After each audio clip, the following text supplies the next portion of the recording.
حبيبتي احنا بقالنا 10 سنين في شغل وشقه، المفروض نستريح لنا يومين.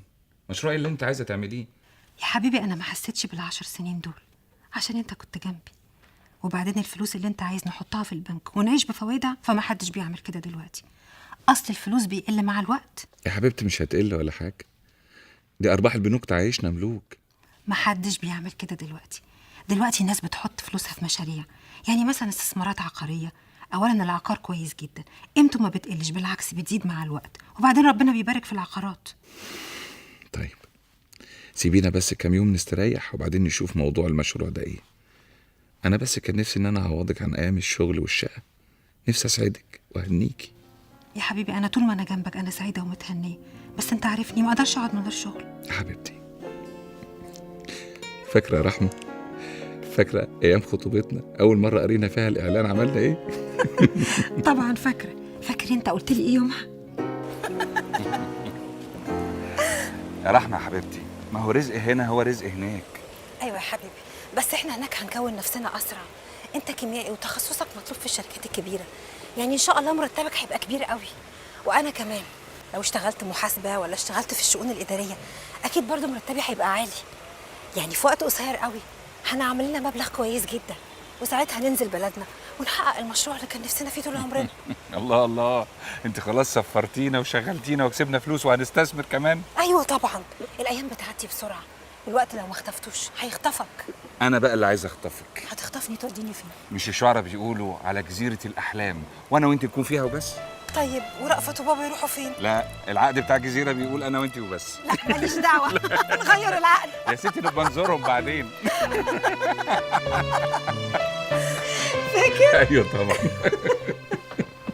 قول لي بقى، امتى هنعمل دراسه جدوى للاستثمار في العقارات؟ يا رحمه، ما تخليني في الايام الحلوه اللي ما تتنسيش. يا حبيبي الايام هتبقى حلوه طول ما احنا مع بعض. طالما هتكوني فيها هتكون حلوه. ربنا يخليك ليا. خليكي ليه. ايه يا فاكر؟ ايه حكاية الدوخة دي؟ انت مش شايفاها غريبة شوية؟ يعني 3 مرات في اسبوع واحد، منهم مرة عند بابا وفين؟ في الحمام. طب ليه؟ ما اعرفش، ما الناس بتدوخ في اي مكان. طب ما نروح لدكتور. مش مستاهله. انت مش شايفاها حاجة تقلق ولا ايه؟ لا خالص، ما تشغلش بس انت دماغك، جايز ممكن يكون بالدايت اللي انا عاملاه. طب احلفي انك مش مخبية عليها حاجة تزعلني. الكلام البلدي ده يعني ايه احلف؟ هو الحلفان بقى بلدي دلوقتي؟ ماجد من فضلك وللمره الاخيره ما تكبرش المواضيع، انا دماغي قد كده لوحدها. معقوله يا فاروق اللي بتعملوه مع اخوكوا ده؟ مفيش حتى حمد لله على السلامه ولا كل سنه وانت طيب؟ ده احنا في عيد يا اخي، ليه كده؟ هو الواحد مننا ما بيخلاش من المشاكل يا رحمه، جايين من عند الدكتور ده رايحين للدكتور دوت، ما حصلش حاجه لده كله. اصلك ما شفتوش في المطار كان عامل ازاي؟ واقف يا حرامي يبص يمين وشمال وانقهر لما ملقاش حد فيكم مستنيه. كل واحد وله ظروفه يا رحمه، وحياه ابوكي ما تبكتنيش. المهم يعني قولي لي بعد حمد لله على السلامه والحاجات ديت ايه المطلوب مني؟ انا مش بكلمك عشان محتاجين منك حاجه، الحمد لله احنا مش محتاجين حاجه من حد، بس انا كان عندي امل فيكم انكم حتى تطمنوا على اخوكم اللي في عز غربته وانشغاله ما كانش بيعدي يومين الا لما يطمن عليكم. وعموما انا اسفه لازعاجك، متشكره جدا، وكل سنه وانتم طيبين.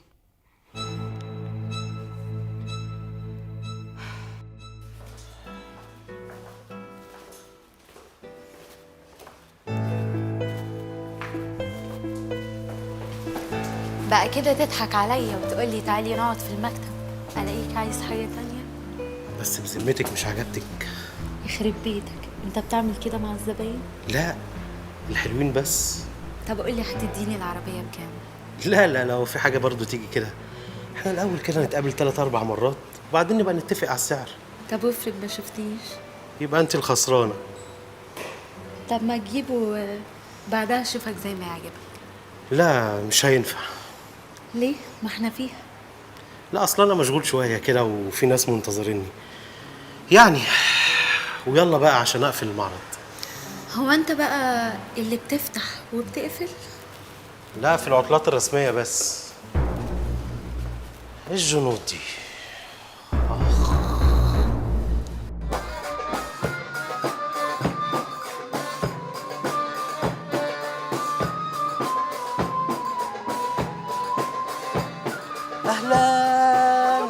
حسام باشا حبيب قلبي. حبيبي صباح الفل. وليد بيه صباح الفل. صباح الفل. اتفضل يا باشا، اتفضل يا باشا.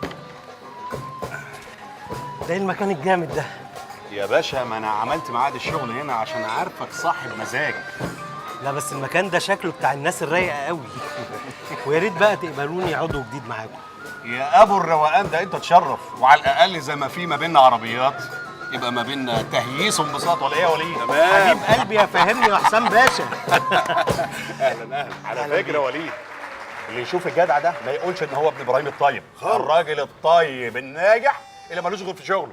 معقوله ده يبقى والدك يا باشا؟ والدي مين يا والدي؟ انا ينطبق عليا المثل اللي بيقول يخلق من ظهر العالم ثابت.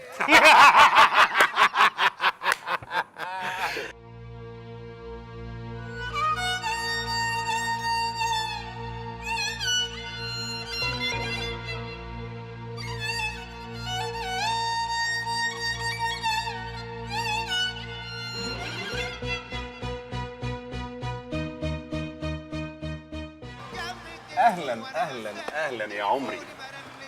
وليد ازيك يا حسام؟ اهلا وسهلا. اتفضلوا. ده بقى ثابت بيه الطيب، من احسن موزعين العربيات عندنا، راجل قوي وجدع قوي وصاحب صاحبه، بس شقي. وليد اوعى تتعلم منه. لا يا باشا انت عارف يا حسام انا لسه ولد. طيب على كده بقى انت تقرب للمليونير الطيب. لازم. ابويا ايه الموضوع ده فيه حاجه ولا ايه؟ لا ابدا، بس اصل ابوك ده بقى معرفه من زمان قوي. لا ما اظنش انت تعرف ابويا ولا ابويا يعرفك.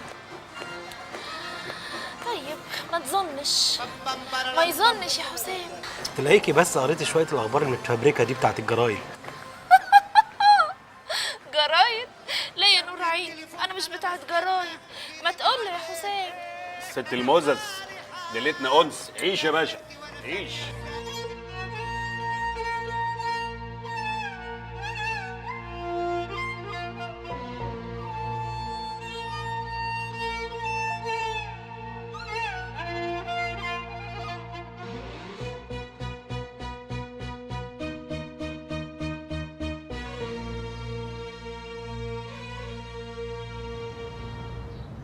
الله ينور يا باشمهندس، الله ينور والله. طبعا اطلعت على كل الخرايط. حاجه حلوه قوي. اسمع بقى، انا عاوزك تجهز العقود بتاعتك عشان المتر عطله هيعدي عليكم بكره الصبح يراجعها مع المحامي بتاعك، وهبعت لك معاه كمان شيك بالعربون. يا سيدي ما بين الخيرين حساب. طبعا عاوز ابتدي بسرعه جدا، يعني في خلال 15 يوم بالكتير ان شاء الله ابتدي بنا، ده المكن قرب يوصل. طيب يا سيدي شكرا، مع السلامة يا باشمهندس، مع السلامة. ادخل. صباح الخير يا حاج. صباح النور. هتروح المحكمة الساعة كام؟ انا هروح دلوقتي على طول، ومتقلقش المحامين هناك والامور مترتبه واحنا جاهزين كويس قوي. متأكد؟ متاكد طبعا. طيب ان شاء الله خير. بكرة الصبح قبل ما انسى، المهندس حفظي كان معايا على التليفون، هتروح له هناك الشركة عشان تراجع معاه العقود، وهدي لك شيك تاخده معاك بالعربون، هتلاقيه جاهز الصبح ان شاء الله. يلا توكل على الله. عن اذنك يا حاج. حاضر.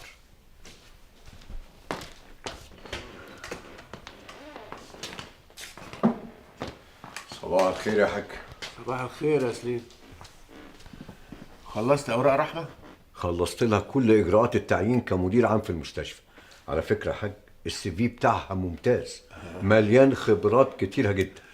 انا عارف هي شاطرة. طيب خير. طيب اي اوامر؟ لا اتفضل انت يا سليم. ماشي يا حاج.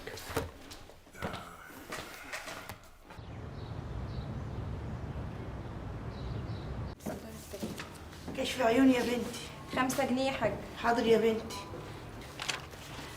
حاضر، بس هدخل امتى؟ ربنا يسهل بقى شويه، انت جايه متاخر. 2 جنيه يلا خليها علينا. ايه ده ايه الزحمه دي؟ رايحين فين كده؟ عنده استشاره مع دكتور القلب. هو واحد بس اللي يدخل معايا؟ ايه الزحمه دي كلها؟ شاكرين. ادخل. بأمور يا هانم. ممكن ادخل؟ حضرتك جايه تزوري حد عيان؟ لا، عايزه كشف بطن. الف سلامه عليكي يا هانم، نورتي المستشفى. متشكره قوي. دكتور رأفت القماش لو سمحتي. مدير المستشفى. وماله، بس حضرتك هيبقى دورك ال21. ياه، ال21؟ والله لو مستعجله يا هانم عينينا ليكي. عينينا ليكي. فهمت. اتفضلي. متنفعش؟ كويس يا هانم. الكشف ب5 جنيه وهي اخده 40. اول القصيده